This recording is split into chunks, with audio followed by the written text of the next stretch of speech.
I've Ubered more than 110,000 miles in my Tesla the last 16 months. Except for maybe like a Tesla engineer, few people know more about a Tesla than me. There are things I really hate about my Tesla.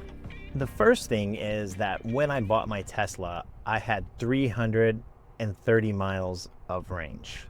But today, my range is a lot less. 330 miles is based upon perfect conditions going from 100% all the way down to 0%. But that's not realistic. You don't want to end at 0%. You have to end somewhere along the way. Tesla calculates range based upon watts per mile, which is kind of like miles per gallon, but there's more watts per mile. It's a little bit confusing. When my car was new, my battery capacity was 81,000 watts or 81 kilowatts. So to get 330 miles of range, I would have to burn 245 watts per mile. But that's not real life. In real life, we use things like air conditioners, heaters, the battery temperature fluctuates, how fast you drive. There's a lot of other factors that actually change your watts per mile. Also, Tesla recommends we keep our battery charged somewhere between 80 to 20%. That means in reality, under perfect conditions, my real range is more like 198 miles, not 330. That's going from 80% all the way down to 20%. The reason why Tesla wants us to keep it from 80 to 20% is for the health of the battery. Basically, the battery loses capacity if you keep it charged at 100% all the time, or if you drain it down to 0%, something like that. And now that my car is at 110,000 miles, my actual battery capacity has lost about 12%. So that means instead of 81,000 watts or 81 kilowatts, my real battery capacity is 70 kilowatts, which actually puts me at 287 miles of max range from 100 to 0. And again, that 287 miles is going from 100 to 0. The reality is we actually have to go from 80 to 20. That means my effective usable range on a daily basis is more like 172 miles. Also, EV ranges fluctuate a lot more than like your car's miles per gallon. My Toyota Prius fluctuates somewhere between 53 to 65 miles to gallon. That's like 18%. Whereas my Tesla fluctuates 73%, somewhere between 230 watts per mile all the way up to 400 watts per mile. What does that really mean? My energy use fluctuates when it's really hot or really cold, like the air conditioning has to run or the heater has to run. The battery preconditioning, the heater has to run. When it's windy, when it's raining, when it's snowing, when I accelerate fast, and I do accelerate fast way too often, or when I'm on the highway. Again, the friction of highway speeds actually uses more energy. Perfect conditions would be like when I'm cruising at 35 miles an hour and it's 60, 65 degrees outside. Worst conditions would be like on a super cold, blizzardy day. I have to stop, go, stop, go, stop, go. Then I have to get up to 75 miles an hour. And then again, it's like negative 10 degrees outside, which is basically Syracuse, New York. Just like your phone, the battery itself just doesn't perform as well. For traction control, the front motor, this is a dual motor Tesla, the front motor has to kick in more often for traction control in bad cold weather. And you have to charge the car more often, which means the heat pump for the battery, because the battery to charge faster needs the heat pump to kick in.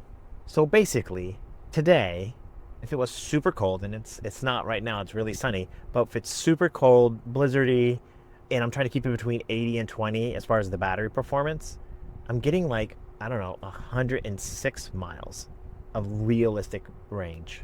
That means I'm charging the car 2, 3, sometimes 4 times a day as an Uber driver. So yeah, I really, really hate battery management as an Uber driver. But I've got good news. For most people, most American drivers, you're doing 39 miles a day. So it's really no big deal for you as a normal American driver. For me, as an Uber driver, I hate it because I'm doing somewhere between 300 to 400 miles a day. And I'm not trying to let my battery get so low, like all the way down to 20%, because that's like no range. And if Uber gives me a profitable trip, I can't accept that trip because my battery's only at 20%. So yeah, that's the first thing I really hate about my Tesla. The second thing I hate about my Tesla is build quality. There are rattles and squeaks and things all throughout this car, and I'm going to show them all to you that I really, really, really dislike. I hate about my Tesla. The suspension is built as if we're on a racetrack. It's just not comfortable. Okay, these door handles are just crazy. Nobody knows how to use these door handles, and all day long I'm telling people how to push this and open the door. Yeah, you got it. Push the big part. There you go. There you go. How you doing, man? I actually never opened a Tesla door before. Never? No, that was my first time. That's super frustrating. The real seatbelts go behind here, and that's super frustrating.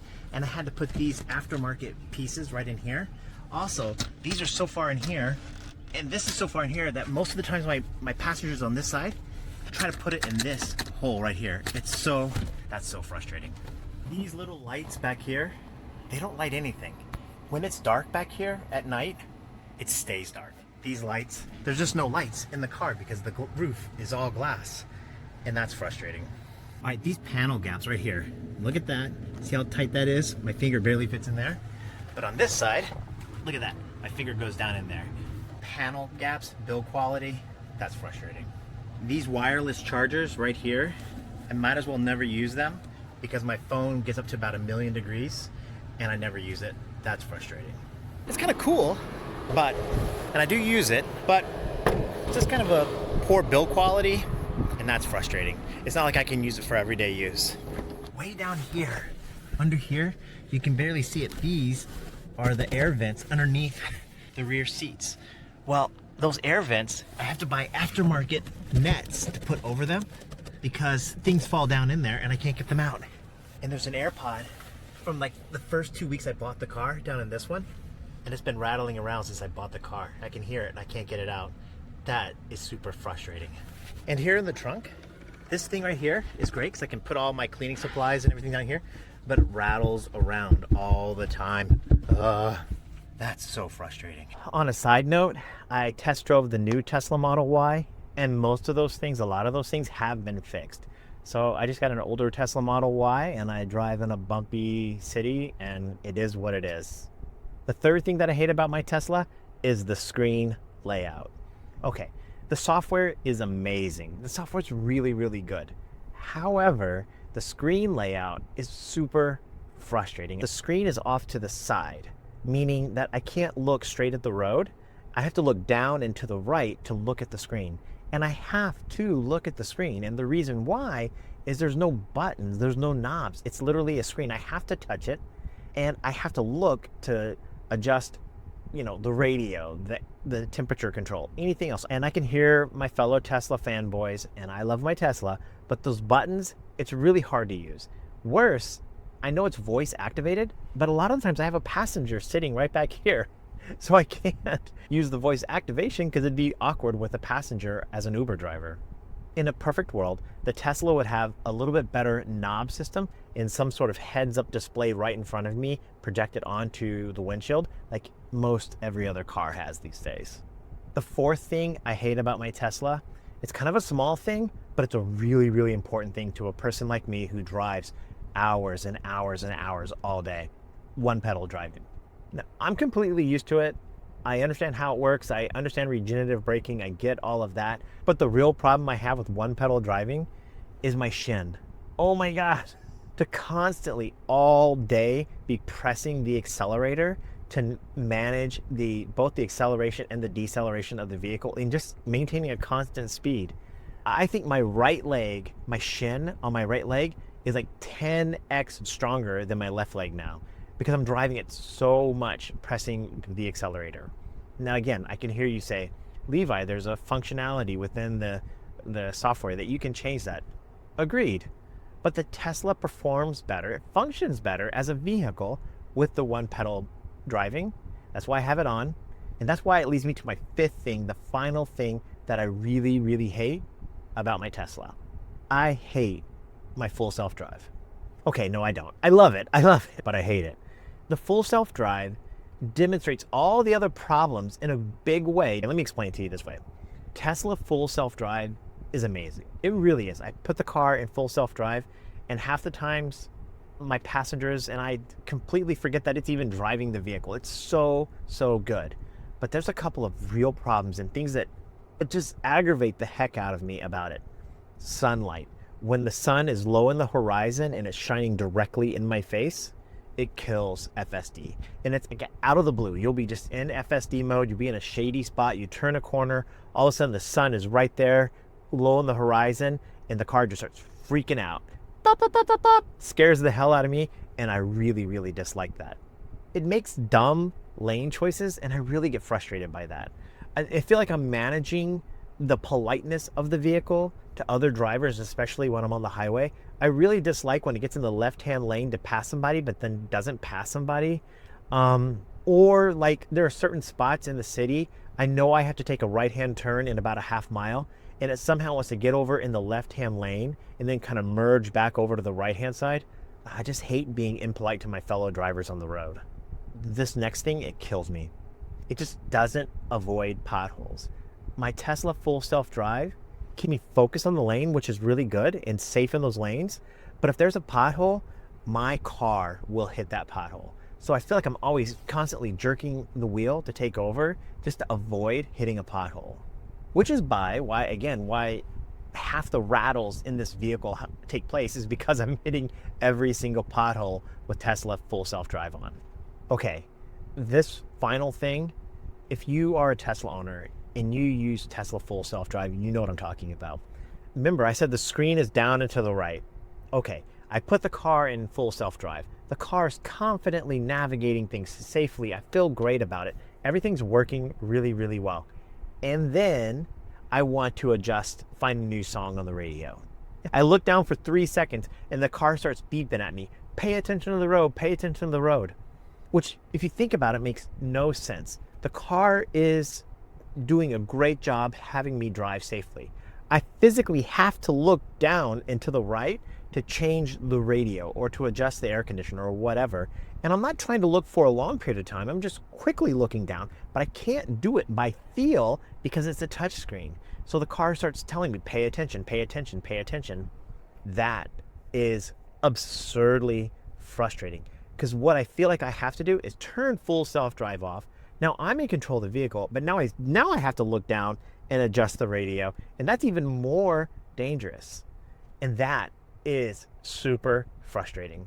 Okay, so yeah, I hate all those things. It's really frustrating to manage the battery. It's frustrating with the screen and full self-drive.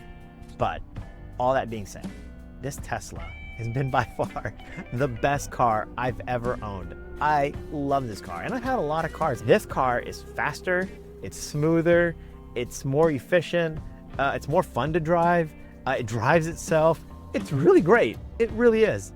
But these things have to get fixed. And again, I'm sitting in this car 6, 7, 8, 10, 12 hours a day. If I hear one more squeak and rattle, if the car beeps at me one more time, I'm going to freak out. Elon, fix these things. I think you did in the new Tesla Y. I hope FSD gets better. Not too good that it takes my job, but better. I don't know. If there's anything you hate about the Tesla, let me know in the comments. Thank you so much. Be well. Bye.